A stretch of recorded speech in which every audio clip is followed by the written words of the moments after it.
Hello friends, class 10 science जो आपका paper है तो उसके लिए आज की वीडियो में कुछ इंपॉर्टेंट चीजें मैं आपको बताने वाला हूं। देखिए अब ज्यादा टाइम तो नहीं है, मुझे भी पता है, तो इसलिए मैं आपको वो टॉपिक्स बता रहा हूं जिनसे पूरा पेपर आपका बनेगा। इनसे बाहर नहीं बनेगा, वो टॉपिक्स बता दूंगा, उनके चाहो तो क्वेश्चन पढ़ सकते हो, वरना मैं कहूंगा कि भाई सही ये रहेगा कि आप इन टॉपिक्स के बारे में पढ़ लो। जितना भी टाइम है ये जो टॉपिक्स बताऊंगा इनके बारे में पढ़ लेना। तो यहाँ पर देखिए ये एक डॉक्यूमेंट, इसकी पीडीएफ भी आपको मिल जाएगी। और वैसे इस वीडियो के लास्ट में आपको जो है 10-12 क्वेश्चन और देखने को मिलेंगे जो कि मोस्ट इंपोर्टेंट है, तो वीडियो को लास्ट तक देखना।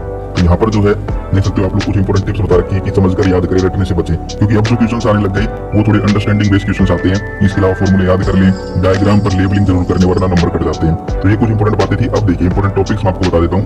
पीएच वैल्यू वाले क्वेश्चंस, यानी कि पीएच वैल्यू जो है उसके बारे में क्वेश्चंस पूछे जाते हैं कि भाई ये एक यहाँ पर जो है सब्सटेंस है, ये एक मटेरियल है, इसकी ये पीएच है, तो ये एसिडिक है, बेसिक है, इस टाइप के क्वेश्चन आ सकते हैं। या फिर पीएच जो है वो कहाँ काम आती है, पीएच के बारे में क्या है, पीएच के इस टाइप के क्वेश्चन आ जाते हैं। भाई इनसे बाहर कुछ नहीं आएगा, हिंदी में भी लिख दिए, इंग्लिश में भी, ताकि जो जिस मीडियम में है दोनों देख सके। न्यूट्रलाइजेशन रिएक्शन, बल्कि मैं तो ये कहूंगा जितनी भी रिएक्शन है भाई, जितनी भी रिएक्शन आपकी वो सारी की सारी पक्का कर लो, कोई भी एक या दो रिएक्शन के क्वेश्चन आ सकते हैं। इसके अलावा आईयूपीएसी नेमिंग, यानी कि आपके जो कार्बन कंपाउंड्स हैं उनकी आईयूपीएसी नेमिंग आपको पक्का आनी चाहिए। एक इलेक्ट्रॉन डॉट स्ट्रक्चर का क्वेश्चन भी कई बार आ जाता है। इसके अलावा हम आगे बात करें साबुन और डिटर्जेंट, यानी सोप और डिटर्जेंट जो है इन दोनों के बारे में पढ़ दो, इनका डिफरेंस कई बार पूछ लिया जाता है।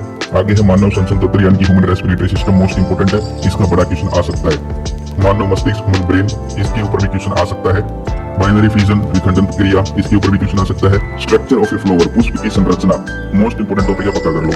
इसके अलावा संयोजन और विघटन अभी करें, कॉम्बिनेशन डिकम्पोजिशन रिएक्शंस में बताया कि रिएक्शंस तो सारी कर लो। इसके अलावा बैलेंसिंग केमिकल इक्वेशंस, तो बैलेंस के लिए भी आ सकती है। यहाँ पर मैं आपको स्क्रीन पे दिखा देता हूँ, इस टाइप से कर लो, ये वाली कर लो, इनसे बाहर नहीं आएंगे अगर आएंगे तो। इसके अलावा आगे चलें तो फूड चेन का क्वेश्चन आ सकता है, आहार श्रृंखला का। इसके अलावा sexual asexual reproduction, most important है, दोनों का डिफरेंस आ सकता है या फिर दोनों अलग अलग पूछे जा सकते हैं, पक्का कर लो। इसके अलावा कॉन्ट्रासेप्टिव मेथड्स जो होते हैं, ठीक है, वो इंपोर्टेंट है, उसका क्वेश्चन एक बार पूछा गया था अभी लास्ट। इसके अलावा डिस्प्लेसमेंट रिएक्शन हो गया, structure and function of human I, most important है, ह्यूमन आई, ह्यूमन हार्ट, ठीक है, दोनों पक्का कर लेना। ऑक्सीडेशन रिडक्शन के क्वेश्चंस आ सकते हैं।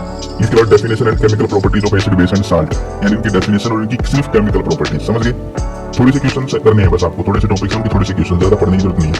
Chemical properties and difference between metal non metal, क्या करने, दो काम करने पूरे चैप्टर में, क्या, एक तो केमिकल प्रॉपर्टी और एक डिफरेंस। रिएक्टिविटी सीरीज पढ़ लो, कोरिजन के बारे में थोड़ा सा पढ़ लो। इसके अलावा ये इंपोर्टेंट है, देखिए preparation and uses of bleaching powder, baking soda, baking soda, एक क्वेश्चन पक्का है तुम्हारे, ठीक है। इसके अलावा लिम्फेटिक सिस्टम हो गया, एक्सक्रीटरी सिस्टम हो गया, पॉलिनेशन आ सकता है, क्रॉस पॉलिनेशन वगैरह, नर्वस सिस्टम के बारे में, placenta, reproduction, sex determination, Mendel law of inheritance, law of reflection reflection, ठीक है। इसके अलावा कॉनकेव कॉन्वेक्स मिरर और इनके लेंस के डिफरेंस भी आ सकते हैं, शॉर्ट साइटेडनेस, लॉन्ग साइटेडनेस या फिर फार साइटेडनेस बोल लीजिए। इलेक्ट्रिक करंट, इसकी छोटा सा डेफिनेशन भी आ सकती है, असाइनमेंट पूछ लें, ठीक है, ओम्स लॉ पूछ लें। इसके और रेजिस्टेंस के बारे में पूछ सकते हैं। Magnetic field and force, magnetic field lines का क्वेश्चन आ सकता है। फ्लेमिंग लेफ्ट हैंड रूल आ सकता है। ओजोन लेयर का क्वेश्चन आ जाता है कई बार। कार्बन कंपाउंड, सैचुरेटेड, अनसैचुरेटेड, इसके बारे में भी, और स्पोनिफिकेशन रिएक्शन और मेल फीमेल रिप्रोडक्टिव सिस्टम। तो ये 40 इंपोर्टेंट टॉपिक्स हैं, ठीक है। वैसे तो देखो तो भाई बहुत सारे टॉपिक्स हैं, ठीक है, सारे चैप्टर्स में, लेकिन ये 40 हैं, इनसे ही पेपर बनते हैं भाई, ठीक है। इनसे बाहर आए भी तो 2-4 नंबर का काम आएगा, लेकिन जिनको अच्छे नंबरों से पास होना है इन टॉपिक्स को पक्का कर लो। ये पीडीएफ मैं आपको दे दूंगा डिस्क्रिप्शन में, ठीक है। इनसे ही साइंस का पेपर आएगा। वीडियो को ज्यादा लंबी नहीं करेंगे क्योंकि अब टाइम भी नहीं है ज्यादा, आपका एग्जाम है, तो यहाँ पर कहीं ना कहीं आप इन टॉपिक्स को तैयार कर जाओ, जितना भी टाइम है आपके पास, एक रात है, ठीक है, कब भी वीडियो देख रहे हो, जब भी जितना भी टाइम है, इन टॉपिक्स को तैयार कर जाओ, इनको पढ़ जाओ। इनसे रिलेटेड जो कुछ भी आए, तुम्हें मान लीजिए क्वेश्चन नहीं आता तो इनसे रिलेटेड लिख देना। मान लीजिए कोरिजन का क्वेश्चन आ गया, अब तुम्हें वो क्वेश्चन नहीं आता लेकिन कोरिजन के बारे में तुमने पढ़ रखा तो वो लिख दो, ठीक है। पॉलिनेशन का क्वेश्चन आ गया तो पॉलिनेशन के बारे में लिख दो। पास होने वालों के लिए बता रहा हूँ, जिनको अच्छे नंबर चाहिए तो फिर सेम टू सेम लिखना ही है। तो कहने का मतलब क्या है कि ये यहाँ पर कर जाना।